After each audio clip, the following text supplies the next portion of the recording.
Hello students. तो last class में हमने गैल्वेनिक सेल की वर्किंग डिस्कस की थी। हमने ये देखा था कि कैसे गैल्वेनिक सेल से जब भी हम कोई एक्सटर्नल सर्किट लगाते हैं यानी वायर कनेक्ट करते हैं तो उसमें करंट क्यों फ्लो करती है। साथ में हमने ये भी देखा कि जब एक सेल करंट प्रोड्यूस करता है यानी इलेक्ट्रॉन फ्लो करता है तो एक जगह ऑक्सीडेशन होता है और एक जगह रिडक्शन होता है। यानी कोई भी जो गैल्वेनिक सेल है उसमें एक जगह ऑक्सीडेशन होगा, दूसरी जगह रिडक्शन होता है। और इस सेल का सेल पोटेंशियल निकालने के लिए हमने एक फॉर्मूला भी डिराइव किया था जहां पर हमने डेल्टा जी को इलेक्ट्रोड पोटेंशियल से रिलेट किया और उसमें हमने देखा उसके एप्लीकेशन वाले पार्ट में कि अगर किसी रिएक्शन को हम किसी फैक्टर से मल्टीप्लाई करते हैं तो इलेक्ट्रोड पोटेंशियल में कोई चेंज नहीं होता है। हाँ, लेकिन रिएक्शन को रिवर्स करके लिखने पर उसका इलेक्ट्रोड पोटेंशियल का साइन बदल जाता है।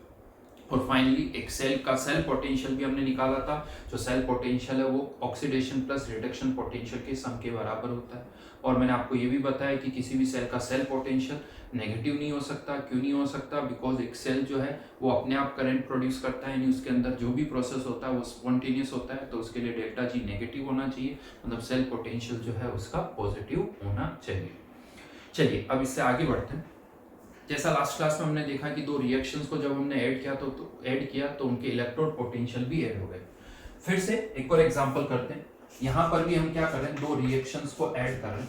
Copper +2 electron converting into copper, ये एक रिएक्शन है रिडक्शन की। और एक और रिएक्शन में यहाँ पर लिखा हूँ copper converting into copper plus electron, ये रिडक्शन की ऑक्सीडेशन की रिएक्शन है। इसके इलेक्ट्रोड पोटेंशियल को लेट से E1, इसके इलेक्ट्रोड पोटेंशियल को लिख देते हैं E2।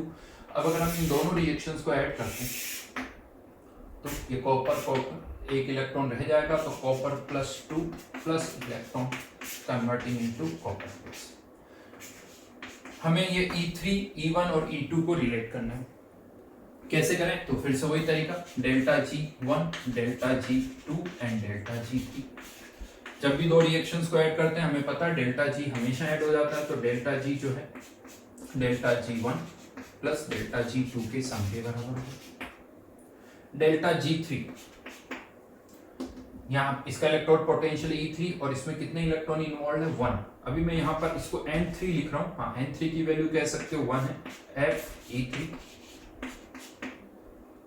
डेल्टा G1, इस रिएक्शन में 2 इलेक्ट्रॉन इन्वॉल्व है, N1 यानी N1 की वैल्यू 2 हो जाएगी, FE1 माइनस N2 जिसकी वैल्यू 1 है, FE2। माइनस और F कैंसिल आउट कर सकते हो, तो N3 E3 equals to N1 E1 plus N2 E2। अब अगर हम N1 N2 N3 की वैल्यूज यहाँ पुट कर दें तो ये हो जाएगा E3 equals to 2E1 plus E2। मतलब यहाँ पर E3 जो है वो E1 प्लस E2 नहीं आया है, E1 प्लस E2 नहीं आया है, ये 2E1 प्लस E2 आया। इसका मतलब क्या हुआ कि जब भी हम दो रिएक्शंस को ऐड करते हैं तो इलेक्ट्रोड पोटेंशियल्स हमेशा ऐड नहीं होते हैं। यहाँ पर आंसर E1 प्लस E2 नहीं है, यहाँ पर आंसर कुछ और है। तो आप कह सकते हो सर हमने तो बहुत सारे क्वेश्चंस कर लिए, लास्ट क्लास में किए थे हमने क्वेश्चंस जहां पर हमने दो रिएक्शंस को ऐड किया और उनके इलेक्ट्रोड पोटेंशियल को भी ऐड कर दिया। लेकिन यहाँ पर तो अब मैं कह रहा हूँ कि नहीं, आप ऐसा नहीं कर सकते हो, हमेशा ऐसा नहीं कर सकते। तो अब क्वेश्चन ये आता है कि फिर कब कर सकते और कब नहीं कर सकते, हमें कैसे पता चलेगा? तो यस, हो सकता है आपको समझ में आ रहा हो कब कर सकते या नहीं कर सकते, लेकिन बता दूं मैं आपको कब आप दो रिएक्शंस के इलेक्ट्रोड पोटेंशियल को ऐड कर सकते हो और कब नहीं कर सकते हो। बहुत आसान है डिसाइड करना। जैसे यहाँ पर आप देखो क्यों ये इलेक्ट्रोड पोटेंशियल डायरेक्टली ऐड नहीं हो रहा है, क्योंकि यहाँ पर N1 N2 N3 इक्वल नहीं है, ये कैंसिल आउट नहीं हो रहे हैं। जबकि इससे पहले लास्ट क्लास में जो क्वेश्चंस हमने किए थे उसमें N1 N2 N3 की वैल्यू सेम थी, इसलिए वो कैंसिल आउट हो गया। N1 N2 N3 cancel out हो गए, माइनस हट गया, F हट गया, तो E3 equals to E1 plus E2 आ गया। बस एक रिडक्शन की इक्वेशन होनी चाहिए, एक ऑक्सीडेशन। तो लास्ट क्लास में जितने भी हमने क्वेश्चंस किए थे वहां पर हमने क्या किया, दो रिएक्शंस को ऐड किया, इस तरह से ऐड किया कि इलेक्ट्रॉन्स कैंसिल आउट हो। और इलेक्ट्रॉन्स क्यों कैंसिल आउट होने चाहिए? क्योंकि सेल रिएक्शन है तो इलेक्ट्रॉन्स तो कैंसिल आउट होने चाहिए, क्योंकि सेल रिएक्शन में इलेक्ट्रॉन्स अपीयर नहीं होते हैं, तो उन इलेक्ट्रॉन्स को तो कैंसिल होना चाहिए। और इलेक्ट्रॉन्स तभी कैंसिल होंगे जब N1 इक्वल्स टू N2 और N1 N2 और वही N3 की वैल्यू भी हो। तो मतलब क्या हुआ कि जब भी दो रिएक्शंस को ऐड करके जो थर्ड रिएक्शन आप ला रहे हो, अगर वो सेल रिएक्शन है, अगर वो सेल रिएक्शन है तो आप इलेक्ट्रोड पोटेंशियल को डायरेक्टली ऐड कर सकते हो, और अगर वो सेल रिएक्शन नहीं है तो इलेक्ट्रोड पोटेंशियल ऐड नहीं होंगे। क्या यहां पर लगता है आपको ये सेल रिएक्शन है? नहीं, ये सेल रिएक्शन नहीं है, क्योंकि इसमें इलेक्ट्रॉन अपीयर हो रहा है, ये सेल रिएक्शन नहीं है, इसलिए यहां पर आप इलेक्ट्रोड पोटेंशियल को ऐड नहीं कर सकते हो। तो ये एक तरह से कह सकते हो कंडीशन पता चल गई हमें कि कब इलेक्ट्रोड पोटेंशियल को ऐड करना है, कब इलेक्ट्रोड पोटेंशियल को ऐड नहीं करना है। फिर से एक बार बोल रहा हूं, जब भी दो रिएक्शंस को ऐड करके जो थर्ड रिएक्शन आप ऑब्टेन कर रहे हो, अगर वो एक सेल रिएक्शन है तो आप इलेक्ट्रोड पोटेंशियल को ऐड कर सकते हो, अदरवाइज नहीं कर सकते हो। और सेल रिएक्शन की कंडीशन मैंने आपको ऑलरेडी बता दी कि वो रिडॉक्स रिएक्शन होनी चाहिए, लेकिन उसमें कोई इलेक्ट्रॉन अपीयर नहीं होना चाहिए। ऐसी रिएक्शंस को हम कहते हैं सेल रिएक्शन। हाँ, इवन क्वेश्चन से बिल्कुल अलग होते हैं। यहां पर पता है, आप देखिए क्वेश्चन क्या था, यहां पर हमेशा आपको ये इक्वेशन गिवन होगी, ये इक्वेशन गिवन होगी, और ये इक्वेशन गिवन होगी, और पूछा जाएगा कि इसका E3 निकालो, यानी ये रिएक्शन भी गिवन होगी और इसका E3 पूछा जाएगा। जबकि लास्ट क्लास में मैंने आपसे जब क्वेश्चंस दिए थे तो आपसे पूछा था सेल रिएक्शन क्या होगी, वो भी आपको लिखनी थी। यहां पर सेल रिएक्शन नहीं है, ये रिएक्शन आपको गिवन है। हाँ, आप ये कर सकते हो, इन दोनों रिएक्शंस को इस तरह से ऐड करो कि एक सेल बन जाए, वो एक अलग केस हो गया। जैसे अगर हम इन दोनों रिएक्शंस को ऐड करके, ये एक हाफ सेल E1, ये एक और हाफ सेल, इसको मैंने 2 से मल्टीप्लाई कर दिया ताकि इलेक्ट्रॉन्स बराबर हो जाए, 2 इलेक्ट्रॉन 2, ये E2। अब आप इन दोनों को ऐड कर सकते हो। ये रिडक्शन, ये ऑक्सीडेशन, ये जो रिएक्शन आएगी वो एक सेल रिएक्शन होगी, और ये जो E3 होगा इनको ऐड करने पर, ये जो E3 होगा वो E1 प्लस E2 के बराबर होगा। लिख सकते हो आप copper plus 2 plus electron cancel out 2Cu। अभी मैं पहले लिख रहा हूं यहाँ पर भी इंटरेस्टिंग पॉइंट है जो अभी मैं आपको बताऊंगा। कॉपर, इसमें कितने इलेक्ट्रॉन्स इन्वॉल्व है, जितने इलेक्ट्रॉन्स आप कैंसिल आउट कर रहे हो उतने इन्वॉल्व है। ये सॉलिड कॉपर है, ये भी सॉलिड कॉपर है, ये कॉपर प्लस आयन, ये copper plus 2 ion, E3 will be equals to E1 plus E2। But यहाँ पर ये E3 जो है बेसिकली ये क्या है, सेल पोटेंशियल। यहाँ पर कभी भी आपको ये सेल रिएक्शन नहीं गिवन होगी, बिकॉज वो आप खुद डिराइव कर सकते हो। आपको पता है कि सेल रिएक्शन लिखनी है तो इसको 2 से मल्टीप्लाई करके ऐड करना, जबकि इन दोनों रिएक्शंस से आप बहुत सारी और रिएक्शंस प्रोड्यूस कर सकते हो। हम इसको 5 से मल्टीप्लाई करके भी इसके साथ ऐड कर सकते हैं, इसको 6 से मल्टीप्लाई करके ऐड कर सकते हैं। रिएक्शन अलग होगी, उसका इलेक्ट्रोड पोटेंशियल भी अलग होगा, बट हमेशा आपको गिवन होगा कि इस रिएक्शन का इलेक्ट्रोड पोटेंशियल फाइंड आउट करो। बट सेल रिएक्शन के केस में आपसे कहा जाएगा कि सेल पोटेंशियल भी फाइंड आउट करो और सेल रिएक्शन भी लिखो, ये दोनों आपको करना होगा। ठीक है, और इसी में एक और इंटरेस्टिंग पॉइंट, अगर 2 से ज्यादा कभी भी रिएक्शंस को आप ऐड कर रहे हो, 2 से ज्यादा रिएक्शंस को कभी भी ऐड कर रहे हो, और फाइनल रिएक्शन चाहे सेल रिएक्शन हो या कोई हाफ रिएक्शन यानी ऑक्सीडेशन या रिडक्शन की रिएक्शन, इलेक्ट्रोड पोटेंशियल कभी भी ऐड नहीं होंगे। 2 से ज्यादा रिएक्शंस को अगर आप ऐड कर रहे हो तो फिर हमेशा क्वेश्चन किससे करना होगा, डेल्टा जी से। डेल्टा जी, जितनी रिएक्शंस को ऐड करो उन सबके डेल्टा जी को ऐड कर दो equals to delta G final, और फिर ये फॉर्मूला लगा दो। हाँ, इसमें एक ज्यादा आप ये कह सकते हो कि डेल्टा जी से करने के बजाय, क्योंकि डेल्टा जी में क्या होगा, हर जगह फिर माइनस फिर एफ, क्योंकि ये तो कैंसिल होना ही है, तो ज्यादा अच्छा आप यहाँ से भी स्टार्ट कर सकते हो। यानी इलेक्ट्रोड पोटेंशियल को डायरेक्टली ऐड करने के बजाय उनको, उनमें जितने भी इलेक्ट्रॉन्स इन्वॉल्व है उनसे मल्टीप्लाई करके ऐड करो। यानी जितनी रिएक्शंस आप ऐड कर रहे हो उनमें N1 E1 plus N2 E2 plus N3 E3 equals to N final E final.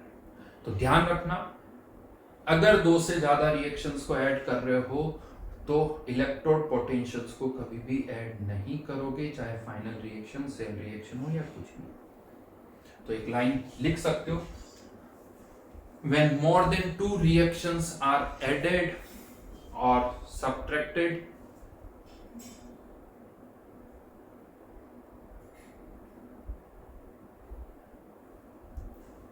always use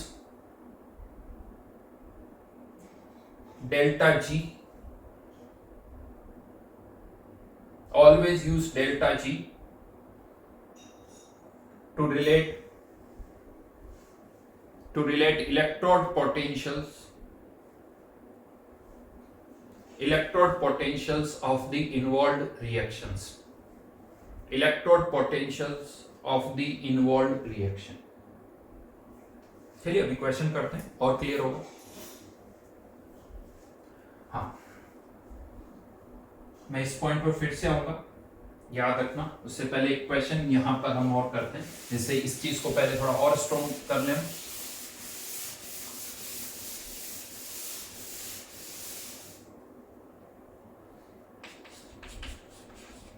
Fe+3 Fe+2 इसका इलेक्ट्रोड पोटेंशियल दे रखा है, let's say 1 mole, and Fe+2 से Fe इसका इलेक्ट्रोड पोटेंशियल लेट्स से आपको दे रखा है 0.75. रैंडम डेटा है. Find out क्या करना है आपको, वो भी गिवन है, Fe+3 से Fe. इस रिएक्शन का आपको इलेक्ट्रोड पोटेंशियल फाइंड आउट करना हो जाएगा. क्या करें सबसे पहले, जैसे अभी मैंने रिएक्शंस लिखी हुई थी, आपको भी रिएक्शंस ही लिखनी. ये डेटा गिवन है, इसके कॉरेस्पॉन्डिंग रिएक्शन क्या होगी, Fe+3 कन्वर्टिंग इनटू Fe+2. ये रिडक्शन की रिएक्शन है, +3 से +2 ऐसे इसको लिखा जा सकता है. ये रिएक्शन क्या है, Fe+2, सॉरी इलेक्ट्रॉन गलत साइड में लिख दिया मैं, इधर लिख देता हूं, +2 इलेक्ट्रॉन, यहां पर क्या बन जाएगा, Fe.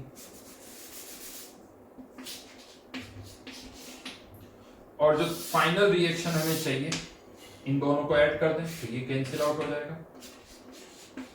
Fe+3 Fe+3, ये E1, ये E2 और ये E3 हमें फाइंड करना.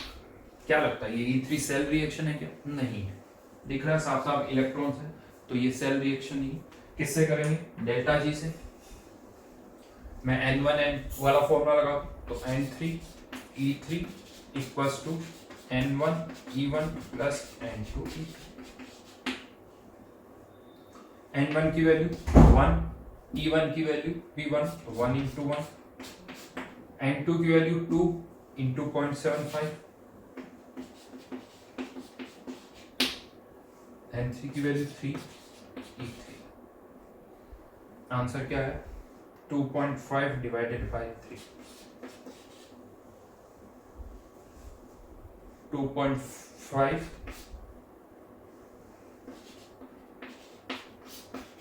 Divided by 3.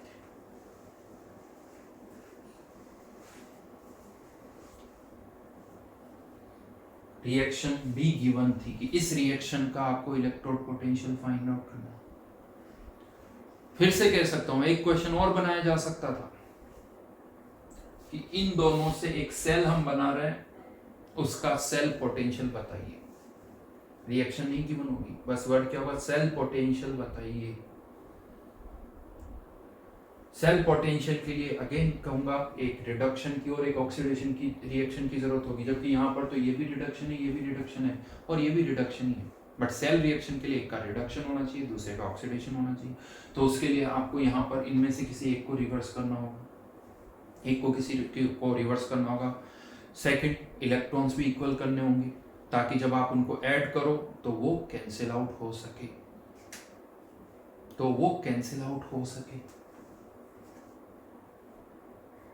समझ में आ रही मेरी बात. जैसे क्वेश्चन कर लेते हैं इसी का, यही डेटा गिवन है और यहां से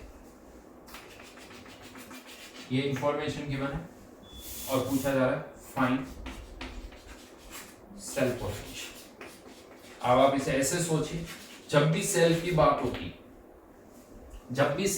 होगी ऐसा सोचिए कि ये एक अलग कंटेनर में हो रही है, ये एक अलग कंटेनर में, दो कंपार्टमेंट है. क्योंकि मैंने बताया था कि सेल के लिए जरूरी कि ऑक्सीडेशन अलग जगह पर होना चाहिए और रिडक्शन अलग जगह पर होना चाहिए.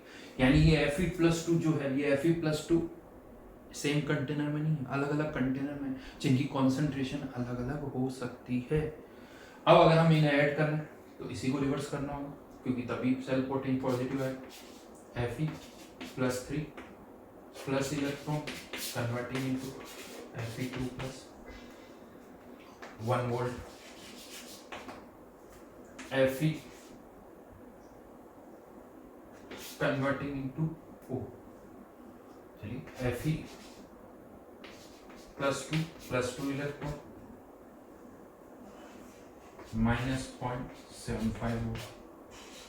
ठीक है, अब हमने क्या किया, इसको 2 से मल्टीप्लाई कर दिया,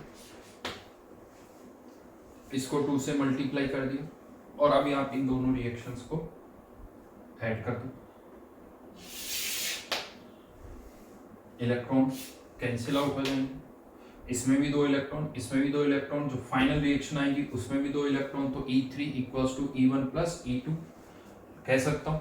कैंसिल आउट हो जाएंगे 2 2, यहाँ पर भी 2 कैंसिल आउट हो जाएंगे, तो E3 equals to E1 plus E2, तो इसका जो सेल पोटेंशियल होगा वो आएगा 0.25।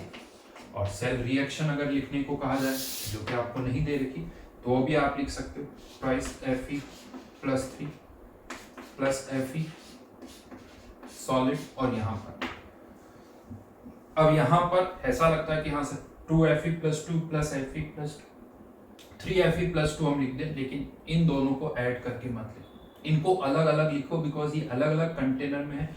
ये कौन सा रिडक्शन हो रहा है, तो आप चाहो तो यहाँ ब्रैकेट में क्या लगा सकते हो, C। ये कैथोड और ये एनोड, ये अलग अलग कंटेनर में है, तो इनको आपको अलग अलग ही लिखना है। 2Fe प्लस 2, ये cathode plus Fe plus 2 anode. इनको कंबाइन करके नहीं लिखोगे, क्योंकि इनकी कॉन्सेंट्रेशन डिफरेंट हो सकती है, तो इनको आपको अलग अलग ही लिखना है। ये सेल रिएक्शन होगी इसकी, ये सेल रिएक्शन है। हाँ, इलेक्ट्रोड पोटेंशियल तो ऐड हो जाएंगे, E3 इक्वल्स टू 0.25। उसी तरह से यहाँ पर भी मैंने आपसे कहा था कि एक इंटरेस्टिंग पॉइंट मैं आपको बताऊंगा। यहाँ पर भी क्या होता है, बहुत बार जब हम इन दोनों रिएक्शंस को ऐड करते हैं, ठीक है, कह सकते हो ये सेल रिएक्शन है, लेकिन यहाँ पर भी मैंने इन दोनों प्रॉपर्टी को लिखा है, इनको कैंसिल आउट नहीं किया, बिकॉज एक अलग कंपार्टमेंट में, दूसरा अलग कंपार्टमेंट में है। हाँ, दो ही अलग बात है कि ये तो दोनों सॉलिड है, तो इनका एक्टिव मास तो हम वैसे ही कहते हैं कांस्टेंट है, लेकिन आपको इनको लिखना है। क्यों लिखना है उसका कारण मैं बताता हूँ। राइट नाउ अगर आपसे मैं पूछूंगी इस रिएक्शन में क्या हो रहा है, तो कॉपर प्लस 2 कॉपर में कन्वर्ट हो रहा है, राइट, और कॉपर जो है दूसरे कम सेल में कॉपर प्लस 1 में कन्वर्ट हो रहा है, और कितने इलेक्ट्रॉन इन्वॉल्व हो रहे हैं, ये प्लस 2 से 0 2 इलेक्ट्रॉन एब्जॉर्ब कर रहा है, और ये 0 से प्लस 1 बट 2 एटम्स इन्वॉल्व है, 2 आयंस इन्वॉल्व है, तो यहाँ पे भी 2 इलेक्ट्रॉन, यहाँ पे भी 2 इलेक्ट्रॉन, यानी टोटल 2 इलेक्ट्रॉन का ही एक्सचेंज हो रहा है। लेकिन अगर आपने यहाँ से एक कॉपर को कैंसिल आउट कर दिया, इस ये कॉपर और एक कॉपर को, तो पता रिएक्शन आपको क्या कैसे दिखेगी, copper 2 plus copper converting into twice copper plus. अब आप सोचो यहाँ पर क्या हो रहा है, यहाँ पर क्या हो रहा है। अगर मैं आपसे पूछूं कौन किस में कन्वर्ट हो रहा है, तो इधर तो कोई कॉपर है ही नहीं, तो क्या लगता है कॉपर प्लस 2 से प्लस 1 में कन्वर्ट हो रहा है, प्लस 2 से प्लस 1, और दूसरे सेल में क्या हो रहा है कि कॉपर 0 से प्लस 1 में कन्वर्ट हो रहा है, यानी रिएक्शन बदल गई, क्योंकि कॉपर प्लस 2 से प्लस 1 में नहीं जा रहा था, कॉपर प्लस 2 से 0 में जा रहा था। और अगर मैं यहां से आपसे पूछूं तो कॉपर तो प्लस 2 से प्लस 1 में जा रहा है, यानी आपने रिएक्शन ही बदल दी। अगर आप यहां से इस कॉपर को कैंसिल आउट करते हो तो ये एक अलग रिएक्शन है, ये एक अलग रिएक्शन है। इसको देख के ऐसा लगता है कि कॉपर प्लस 2 से कॉपर प्लस 1 में, चाहो तो इनको अलग अलग लिख दो, ऐसा लग रहा है कि ये प्लस 1 में जा रहा है, ये ऑक्सीडेशन, ये रिडक्शन, जो कि एक अलग सेल रिएक्शन है, ये एक अलग सेल रिएक्शन है। कंक्लूजन ये है कि जब भी दो रिएक्शंस को ऐड करोगे, केवल इलेक्ट्रॉन्स को कैंसिल आउट करोगे। अगर सेल रिएक्शन है तो केवल इलेक्ट्रॉन्स को कैंसिल आउट करोगे, बाकी के किसी भी सब्सटेंस को कैंसिल आउट नहीं करोगे, क्योंकि एक एनोड की साइड है, दूसरा कैथोड की साइड है, उन्हें आप कैंसिल आउट नहीं करोगे, केवल इलेक्ट्रॉन्स कैंसिल आउट करोगे। लेकिन यहां सिचुएशन अलग, यहां सिचुएशन अलग है। बहुत लोग लगता सर यहां पर तो आपने इनको कैंसिल आउट किया, यस, क्योंकि यहां पर ये दो अलग अलग कंपार्टमेंट नहीं है। यहां पर आप इसको ऐसे सोचिए कि एक ही कंटेनर में ऐसा हो रहा है, आप दो स्टेप में सोच सकते हो कि Fe+3 पहले Fe+2 में गया और वहां पर Fe+2 फिर Fe में चला गया, यानी सीक्वेंशियल रिएक्शन की तरह हम सोच रहे हैं। तो ओवरऑल इलेक्ट्रोड पोटेंशियल क्या होगा अगर Fe+3 डायरेक्ट Fe में जाए तो क्या होगा, ये हम निकाल रहे हैं। यानी वही डेल्टा जी से हमने इसको रिलेट कर दिया, because delta G change in state function है, तो ये पाथ के इंडिपेंडेंट है, चाहे रिएक्शन एक स्टेप में हो या दो स्टेप में हो या उससे ज्यादा हो, तो डेल्टा जी की वैल्यू तो वही रहेगी। तो यहाँ पर थॉट अलग है, यहाँ पर थॉट अलग है, यहाँ पर इसको आप एक सिक्वेंशियल रिएक्शन की तरह इमेजिन करो, इसीलिए हम इनको कैंसिल आउट कर रहे हैं, इनको हम कैंसिल आउट कर रहे हैं। अगर यहाँ ये अलग अलग कंपार्टमेंट में है तो फिर नहीं कर सकते। क्लियर? ओके तो ये दो, जब भी आप सेल रिएक्शन लिखोगे, फिर से कह रहा हूं, सेल रिएक्शन लिखते वक्त केवल इलेक्ट्रॉन्स को कैंसिल आउट करेंगे और किसी को नहीं करेंगे। और आपको लग रहा है कि सेम सब्सटेंस अपीयर हो रहा है, जैसे यहाँ पर कॉपर है, यहाँ पर भी कॉपर है, तो आप सबस्क्रिप्ट में एक तरफ एनोड लिख दो, दूसरी तरफ कैथोड लिख दो, ताकि कैंसिल आउट करने की जरूरत नहीं पड़े। चलिए एक क्वेश्चन और करते हैं।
इसका इलेक्ट्रोड पोटेंशियल आपको फाइंड आउट करना है।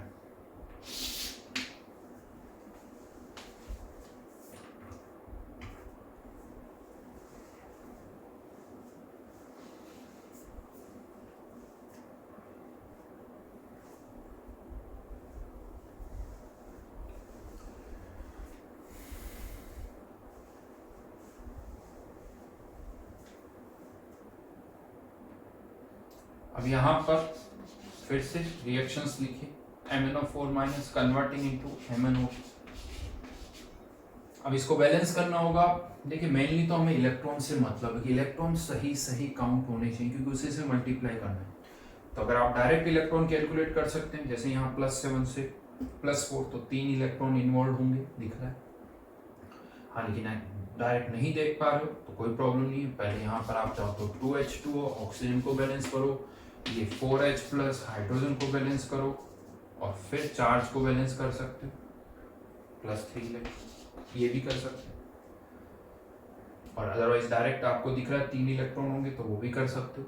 दूसरा यहाँ पर एक और reaction MnO4 minus Mn+2 4H2O 8H+ +5 electron +2 इधर है, काउंट कर। अब हमें ये रिएक्शन चाहिए, यानी MnO4 माइनस कैंसिल आउट होना चाहिए, तो इसको रिवर्स करना होगा। ये E1 0.5 वोल्ट, E2 1.5 वोल्ट, इसको रिवर्स करके ऐड करना होगा। क्या रिवर्स करके ऐड करेंगे तो आ जाएगा, मैं इसको ऐसे शो कर रहा हूँ, माइनस साइन से मल्टीप्लाई कर दिया, ठीक है ना। तो ये कैंसिल आउट हो जाएगा। MnO2 यहाँ पर 2 electron plus 4H plus Mn2 plus बचेगा 2H2। E3 निकालना, कितने इलेक्ट्रॉन्स है यहाँ पर 2, E3 equals to first reaction को रिवर्स किया, कितने इलेक्ट्रॉन उसमें 3, रिवर्स कर दिया इसलिए -0.5 या माइनस लगा रहा हूँ, प्लस इसमें कितने इलेक्ट्रॉन 5 इंटू 1.5 यानी 7.5 माइनस 1.5 6 आ जाएगा, 6 डिवाइडेड बाई 2 यानी E3 इक्वल्स टू 2।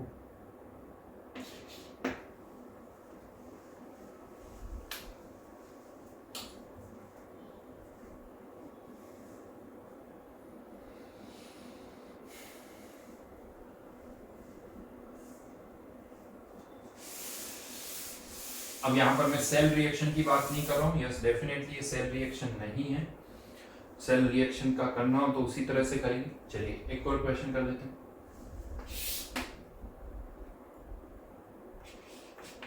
तो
जितने भी मैक्सिमम क्वेश्चंस हो सकते हैं वो सब मैंने आपको यहाँ पर बता दी, इससे ज़्यादा वेरिएशन यहाँ नहीं होगा।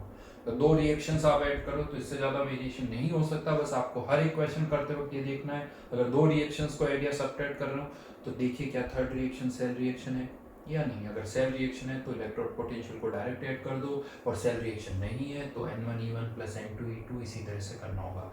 तो केवल 2 केसेस हैं और कुछ भी ऐसा नहीं। हाँ, इलेक्ट्रॉन सही सही आपको काउंट करने।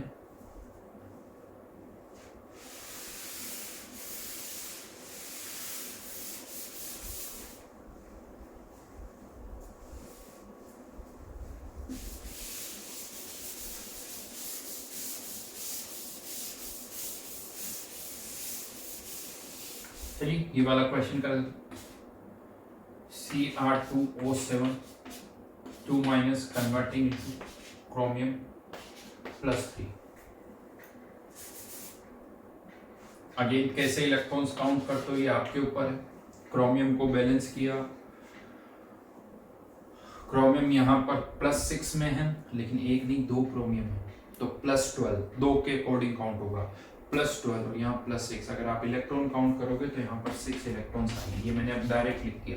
और ध्यान रखना 2 क्रोमियम +6 से +3 3 इलेक्ट्रॉन ही, क्योंकि 2 क्रोमियम इन्वॉल्व है तो +6 से +3 एक क्रोमियम के साथ 3 इलेक्ट्रॉन तो 2 क्रोमियम के साथ 6 इलेक्ट्रॉन। दूसरा इसको मैं डायरेक्ट रिवर्स करके ही लिख रहा हूँ, क्रोमियम +3 +3 3 इलेक्ट्रॉन दिख ही रहा है यहाँ, तो कुछ करना ही नहीं।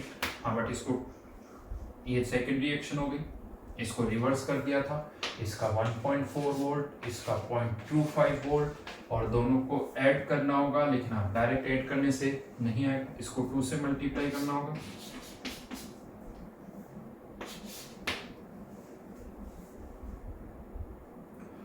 इसको 2 से मल्टीप्लाई करना होगा, ये भी रिडक्शन की रिएक्शन है, ये भी रिडक्शन की रिएक्शन, इलेक्ट्रॉन कैंसिल आउट नहीं होंगे, फाइनल रिएक्शन जो होगी उसमें इलेक्ट्रॉन ऐड हो जाएंगे, 12 electron, chromium cancel, plus Cr2O7 2 minus converting E3, इसमें 12 electron, E3 equals to 6 into 1.4 plus 6 into 0.25,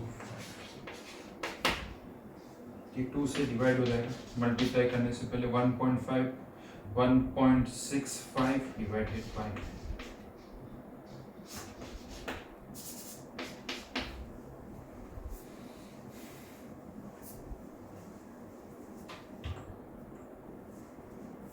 करिए लास्ट क्वेश्चन, आपको करना है, सही से होना चाहिए।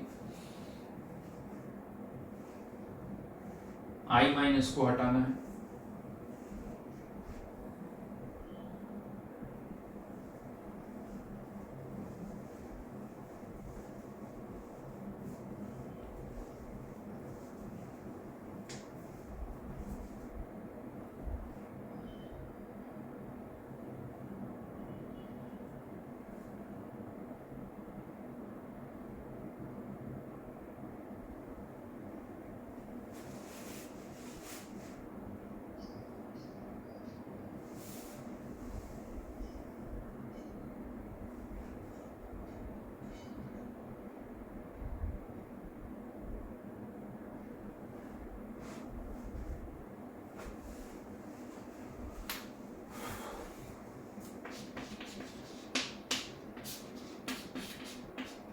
अब यहाँ पर ऑक्सीडेशन नंबर निकालना मुश्किल काम है, जैसे यहाँ पर तो निकाल लिया था, तो यहाँ पर अब आप चार्ज बैलेंस ही करो, 3 टाइम्स प्लस 2 इलेक्ट्रॉन, इसको मैं रिवर्स करके लिख रहा हूँ, I माइनस I2, यहाँ 2 इलेक्ट्रॉन, सॉरी 2 टाइम्स, तो ये 2 इलेक्ट्रॉन।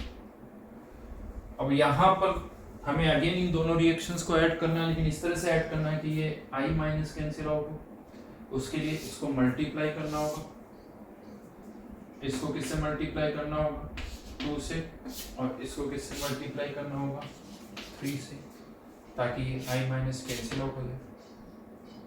ठीक है, तो यहाँ पर इसको 2 से मल्टीप्लाई किया, कितने electron, 4 electron, plus 2I3 minus, ठीक है, ये तो कैंसिल आउट हो गया, इधर क्या रह जाएगा, 3I2 प्लस 6 इलेक्ट्रॉन, तो कितने इलेक्ट्रॉन रह गए, 2I3 minus 3I2 plus 2, charge भी बैलेंस है, आयोडीन भी बैलेंस है। अब आपने क्या किया, इसको 2 से, इसको 3 से मल्टीप्लाई किया, फाइनल रिएक्शन सेल रिएक्शन नहीं है, इसमें 4 इलेक्ट्रॉन, इसमें 6 इलेक्ट्रॉन्स, तो फाइनल रिएक्शन में तो 2E3, इसमें 4 इलेक्ट्रॉन्स, 2 से मल्टीप्लाई किया, 4 इंटू इसका इलेक्ट्रॉन पोटेंशियल 1, इसको आपने रिवर्स करके लिख दिया तो -0.5, लेकिन 6 इंटू माइनस साइन लगा दिया मैंने, तो ये 4 माइनस 3 1, तो E3 equals to 1/,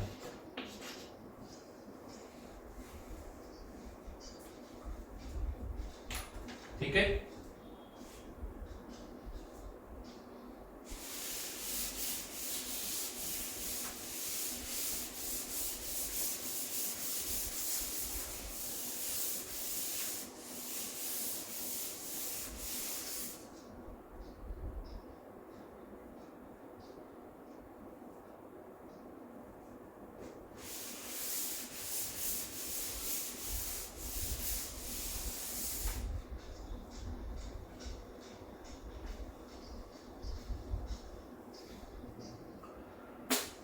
then heading डाली,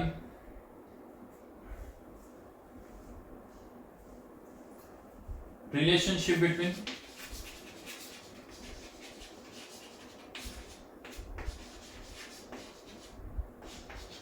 delta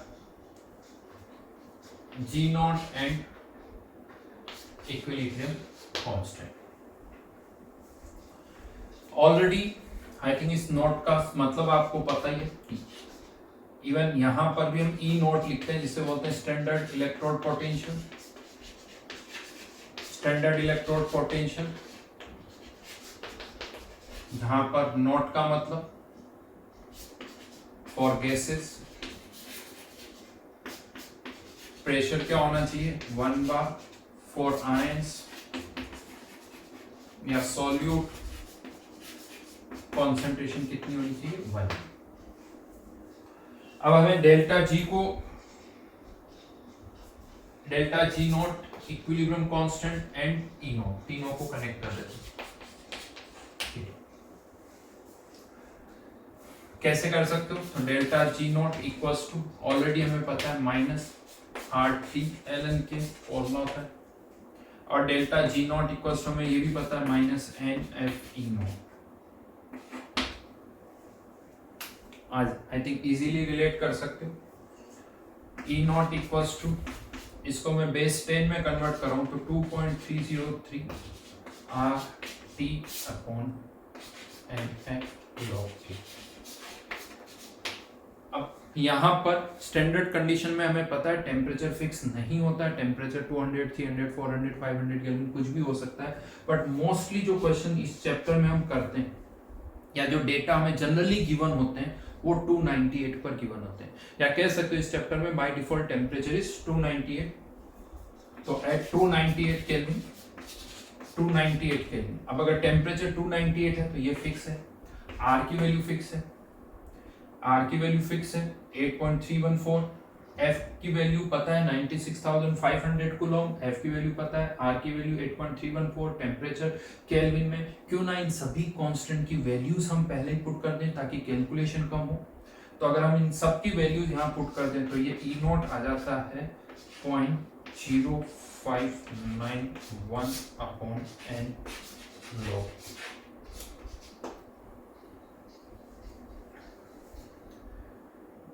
रफली इसे बहुत बार हम कैलकुलेशन को आसान करने के लिए 0.06 भी लिख लेते हैं, 0.06 भी लिख लेते हैं बिकॉज 0.059 है तो इसे 0.06 लिख लेते हैं। हाँ, बट ये एक्सैक्ट फॉर्मूला है जिसे आप इलेक्ट्रोड पोटेंशियल से डायरेक्ट के निकाल सकते हो, इक्विलिब्रियम कांस्टेंट फाइंड आउट कर सकते हो। इक्विलिब्रियम कांस्टेंट पता है तो उससे हम इलेक्ट्रोड पोटेंशियल फाइंड आउट कर सकते हैं।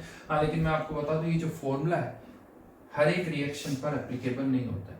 क्यों नहीं होता है?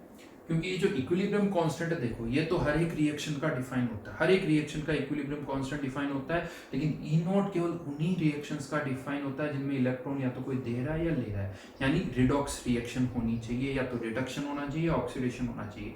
नॉन रिडॉक्स रिएक्शन के लिए आप ये फॉर्मूला नहीं लगाओगे। ऐसा नहीं कि कोई नॉन रिडॉक्स रिएक्शन है, एन की वैल्यू 0 तो आपका तो सर इसका तो ई नॉट इनफाइनाइट, ये फॉर्मूला ही एप्लीकेबल नहीं होगा, माइनस NF ही नहीं लगा सकते। तो यहां पर लिख लो not applicable for non redox reaction, non redox reaction.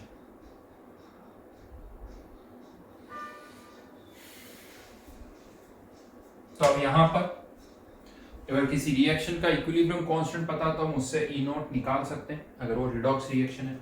तो अब थर्मोकेमिस्ट्री की तरह यहाँ पर भी बहुत सारे क्वेश्चंस बनते हैं।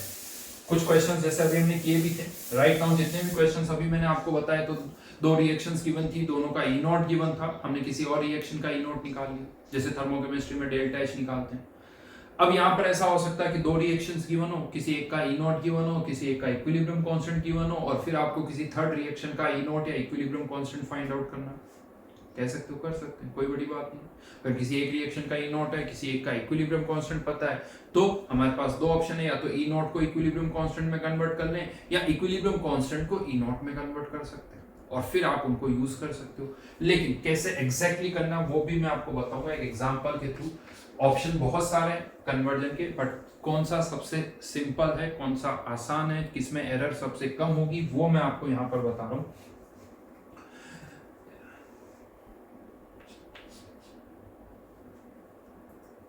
G1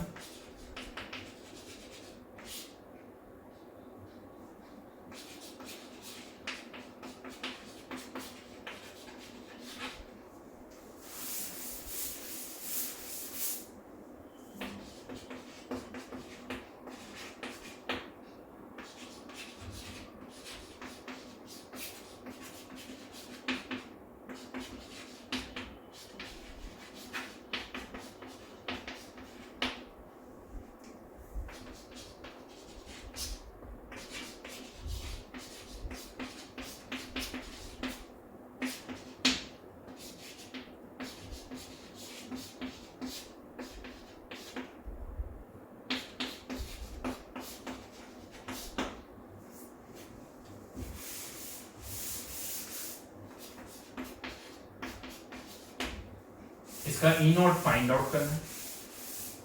कह सकते हो ये भी एक रिडक्शन की रिएक्शन है और इसका आपको ई नॉट निकालना है। हाँ, लेकिन इन दोनों से फाइंड आउट करना है। इन दोनों रिएक्शंस को ऐड करने पर साफ साफ दिख रहा है ये रिएक्शन आ जाएगी, लेकिन एक का ई नॉट दे रखा है, एक का केस भी दे रखा है। क्या करें अब वो आपको देखना। और ये एक नॉन रिडॉक्स रिएक्शन है, ये एक नॉन रिडॉक्स रिएक्शन है। कैसे ई नॉट निकाल सकते हो? नहीं निकाल सकते। इसका हम ई नॉट फाइंड आउट नहीं कर सकते।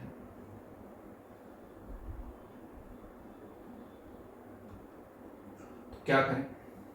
फिर दूसरा ऑप्शन आता है कि काम करते हैं, इसको पहले किस में कन्वर्ट कर लेते हैं, इक्विलिब्रियम कांस्टेंट में।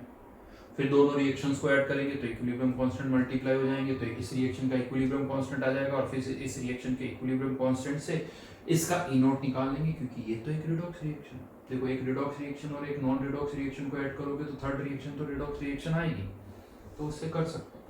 लेकिन ज्यादा अच्छा है आप इन सबको डेल्टा जी से सॉल्व करो, क्योंकि क्या होता है दो रिएक्शंस को ऐड कर रहे हैं, अगर आपने इक्विलिब्रियम कांस्टेंट निकाला तो वो मल्टीप्लाई होंगे, फिर हो सकता है किसी फैक्टर से मल्टीप्लाई करना पड़े तो वो पावर से चेंज होगा, तो एरर के चांसेस ज्यादा है। तो यहाँ पर सिंपल सा तरीका जो हम फॉलो करते हैं, डेल्टा G1, डेल्टा G2 और delta G3, delta G1, delta G2 and delta G3। तो फिर से कह सकते हो delta G3 equals to delta G1 plus delta G2। Delta G3 हमें इसका ई नोट चाहिए, तो माइनस n जिसकी वैल्यू 1 है, f E3 n की वैल्यू 1 है, ध्यान रखें। डेल्टा G1 माइनस यहाँ पर भी n की वैल्यू 1 है, n1 f E1 की वैल्यू 0.8 पुट कर दोगे, और इसको भी डेल्टा जी को यहाँ पर k की टर्म्स में लिखना है, तो माइनस RT, या इसको मैं पहले लॉग की टर्म्स में लिख दूं तो 2.303 RT लॉग KSP। अब यहाँ पर आपको वैल्यूज नहीं पुट करनी है, कैलकुलेशन को आसान बनाने के लिए क्या कर सकते हो, पहले एक काम करिए, इसको माइनस NF से सबको डिवाइड कर दीजिए, minus minus minus cancel out हो जाएगा, यहाँ पर NF भी कैंसिल आउट हो जाएगा, E3 E1 plus 2.303 RT upon NF। अभी हमने इसकी वैल्यू लिखी थी, याद आ रहा है कुछ, लॉग KSP 10 की पावर, चलिए तो KSP लिख देता हूँ, याद आ रहा है 0.059, जिसे रफली यहाँ पर अभी मैं 0.06 ले रहा हूँ, E1 की वैल्यू 0.8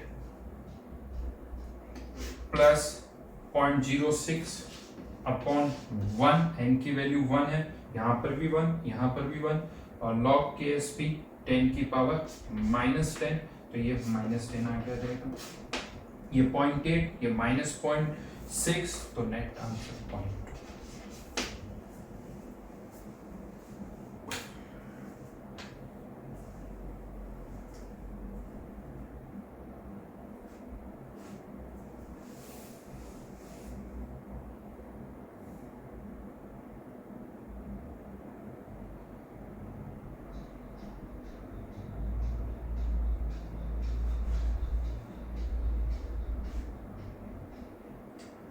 दो रिएक्शन हो, 3 रिएक्शन हो, 4 रिएक्शन हो, सबसे अच्छा तरीका है सबके डेल्टा जी को कन्वर्ट करो, सबको डेल्टा जी में कन्वर्ट कर लो, जिस और फिर सबके डेल्टा जी को ऐड कर दो। ये सिंपलेस्ट तरीका है, हम इसी को फॉलो करेंगे क्योंकि इसमें कभी कुछ चेंज नहीं होगा, हमेशा इसी तरह से करना होता है। मल्टीप्लाई कर रहे हो, डेल्टा जी उसी फैक्टर से मल्टीप्लाई हो जाता है, तो कुछ कैलकुलेशन में एरर के चांसेस भी कम रहते हैं, तो हम हमेशा इसी तरह से इसको करेंगे।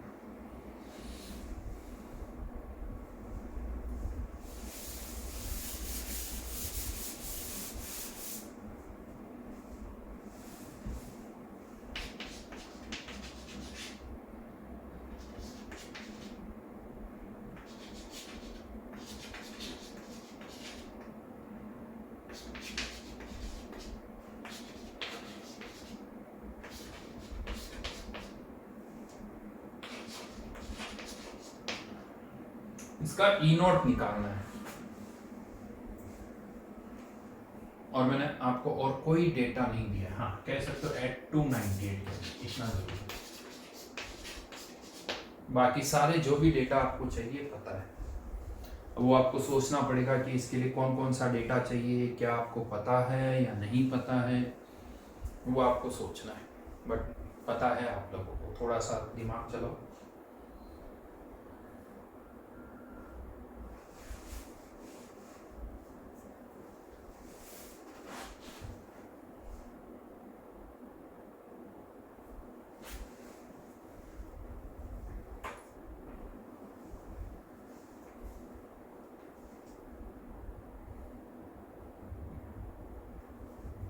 पता है डेटा, एक डेटा तो आपको जो चाहिए वो है H2H+, स्टैंडर्ड हाइड्रोजन इलेक्ट्रोड का पोटेंशियल, हाइड्रोजन इलेक्ट्रोड H2 से H+, ये क्या होता है, जीरो, जो कि हमने जीरो माना था। और दूसरा चाहिए KW, जो कि हमें पता है 10⁻⁻⁴। कैसे रिएक्शन आ जाएगी? यस, कैसे आएगी देखते हैं। H2O converting into H plus OH minus,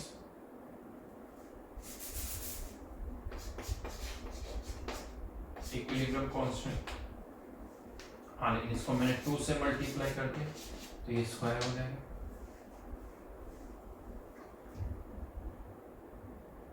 ठीक है। और twice H plus 2 electron converting into H2 E not, ये तो जीरो ही रहेगा, कोई चेंज नहीं होगा। इन दोनों रिएक्शंस को ऐड करोगे, ये रिएक्शन आ जाएगी, इसका हमें ई फाइंड आउट करना है। तो माइनस कितने इलेक्ट्रॉन इसमें, 2 Fe, जो कि हमें निकालना है, equals to minus RT ln KW का स्क्वायर, और ये E इक्वल्स टू प्लस तो हो ही जाएगा, वही 0.06 अपॉन ये 2 इलेक्ट्रॉन log 10 की पावर -14 का स्क्वायर। सॉल्व करो, ये आ जाती वैल्यू -0.8।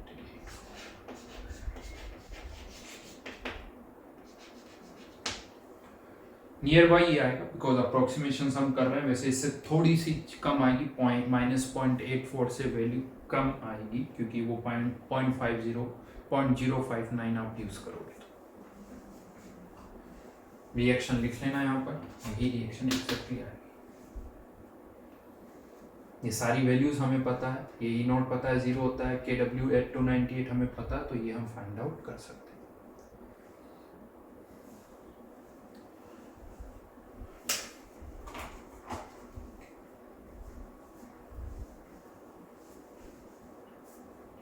ठीक है,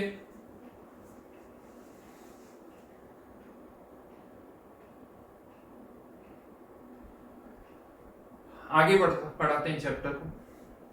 अब यहाँ पर ठीक है, हम electrode potential, equilibrium constant, delta G not, इनको रिलेट कर सकते हैं, और थर्मोकेमिस्ट्री टाइप के क्वेश्चंस तो कर ही सकते हैं। लेकिन सोचिए, अगर कोई भी सेल हम बनाते हैं, अगर कोई भी एक सेल हम बना रहे हैं, तो उस सेल में एक एनोड होगा, कैथोड होगा, एनोड में कुछ सब्सटेंस हम यूज करेंगे, कैथोड में कुछ सब्सटेंस यूज करेंगे, तो ये सारी इंफॉर्मेशन कैसे एक्सचेंज की जाती है, कैसे लिखा जाता है ऑन पेपर की एनोड में क्या क्या सब्सटेंस है, कैथोड में क्या क्या है। अगर हम ये सारी लैंग्वेज की फॉर्म में लिखेंगे तो देखिए बहुत कॉम्प्लिकेटेड हो जाएगी, लैंग्वेज बहुत सारी हो जाती है। तो इसको लैंग्वेज की फॉर्म में नहीं लिखा जाता, इसको रिप्रेजेंट करने का एक तरीका है। तो अब हम ये देखेंगे कि एक सेल को कैसे रिप्रेजेंट किया जाता है। सेल को कैसे रिप्रेजेंट किया जाता है, इसका मतलब है कि सेल में जो भी सब्सटेंस हम यूज कर रहे हैं उनको ऑन पेपर कैसे रिप्रेजेंट करते हैं, कैसे इंफॉर्मेशन ट्रांसफर करते हैं, वो हम यहाँ पर देखेंगे। तो एक हेडिंग डालिए सेल रिप्रेजेंटेशन। हाँ, लेकिन ये जो सेल रिप्रेजेंटेशन है ये सेल टू सेल थोड़ा बहुत वेरी करता है। तो यहाँ पर हम 2 पॉइंट्स एक साथ अब डिस्कस करेंगे, सेल रिप्रेजेंटेशन और different type of half cells. ये जो हाफ सेल होते हैं, एक एनोड या कैथोड, इन्हें हम बोलते हैं हाफ सेल। तो हाफ सेल कौन कौन से होते हैं वो भी हम यहाँ पर डिस्कस करेंगे। तो हेडिंग डालिए टाइप्स ऑफ हाफ सेल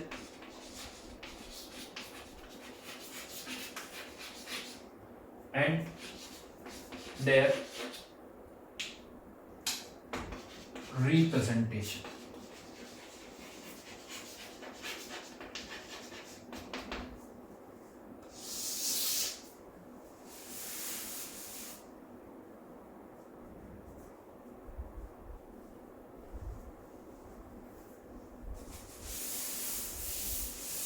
अभी लिखना कुछ नहीं है, अभी केवल आप सुनिए जो मैं आपको बता रहा हूं, बाद में आप लिखोगे। सीक्वेंस क्या सीक्वेंस होगी वो भी मैं आपको बताऊंगा।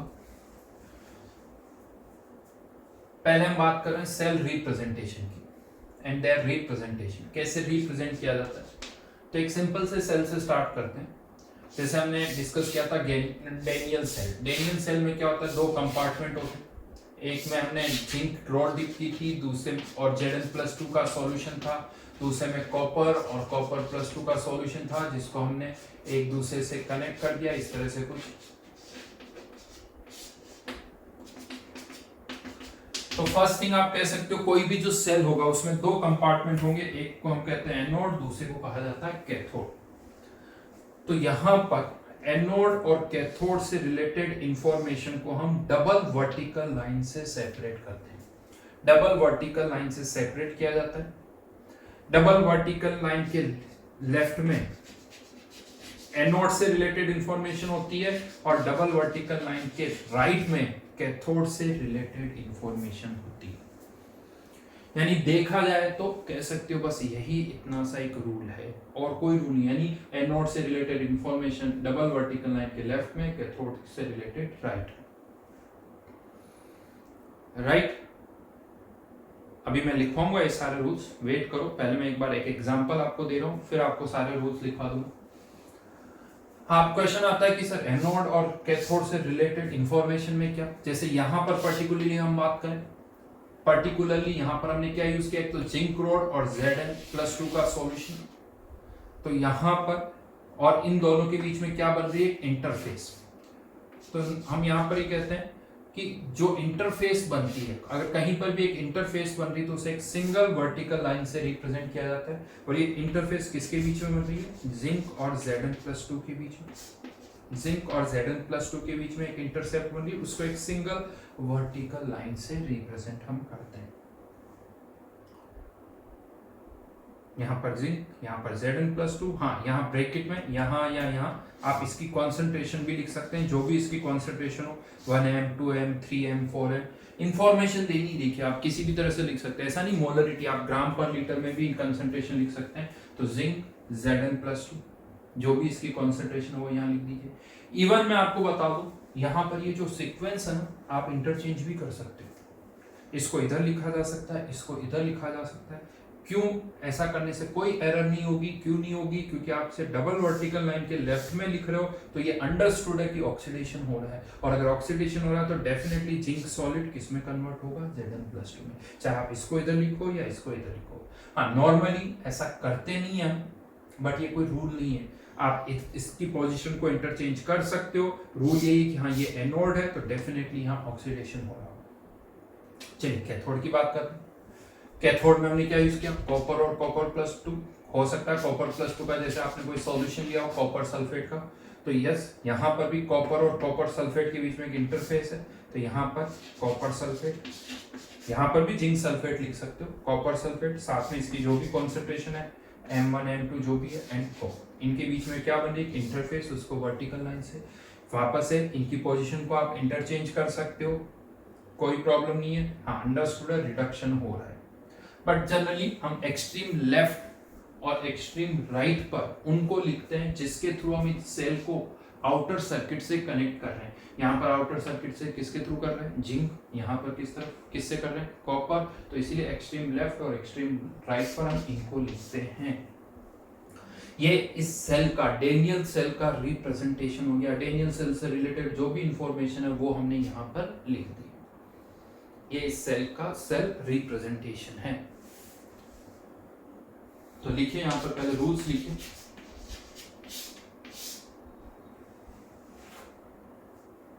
First one, anode and cathode are separated.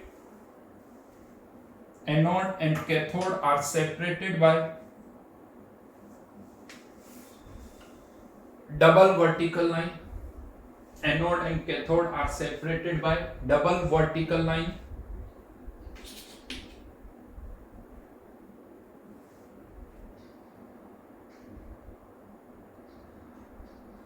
Second point,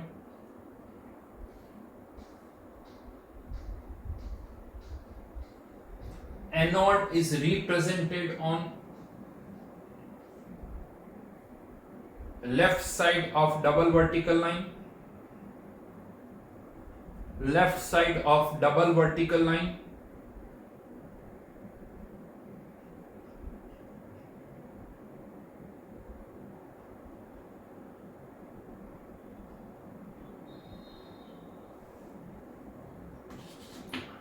understood है, कैथोड को किस तरफ करोगे।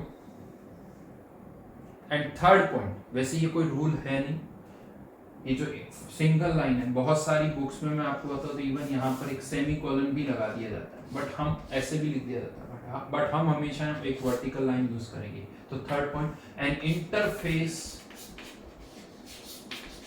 Interface is represented by